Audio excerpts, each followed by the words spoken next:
As humans, we need to really make sense of a situation. That's where guilt comes from, right? So we try to, when something bad happens, we go back and we review it in our minds, and we try to make sense of it. Like, let's say you miss a deadline, something very simple.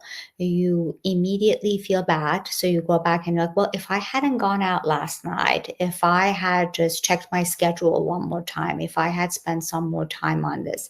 So we do that inherently in order to, well, multiple reasons. One main reason is to avoid that situation in the future again. Like, we try to figure out what kind of control we had over this so we can implement it on future situations. Another aspect of it is, if you think about it in life, we have zero control, but we're under the illusion that we do have control. So when we want to make sense of a situation, we go back and we say, well, what was my role in this? And how could I have controlled this in order to have a different outcome? Again, that helps us with the current situation because it makes us feel like, oh, well, I have some control over what the future will bring. Because when we go through something tough, it kind of opens up the window that anything can happen in life. So now we feel helpless. Now we've learned something that was unknown to us prior to this. And in order to tolerate that anxiety, we have to come up with a game plan. And that game plan usually is, what could I do differently? Or what could I have done differently? Does that make sense so far?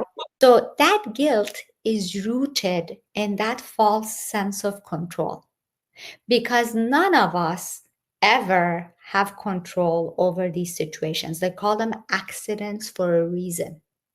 Your son could have not gone to a play date that day, and that could have happened. He could have gone, and that could have not happened, right? Nothing really means anything. So the goal here is to take what will serve you out of a situation. Like, let's say, if I wasted my time and didn't meet a deadline, that I walk away from this learning, I need to be more meticulous with my time. I need to pay more attention. But the rest that doesn't serve me, that guilt part, that shame part, is very destructive in nature because there's nothing I can do with that other than feel pain. So when I can extract what I need from it, then I can just feel my feelings around the hurt and distinguish that from the guilt or the shame. And when I can do that, the guilt and the shame go down automatically.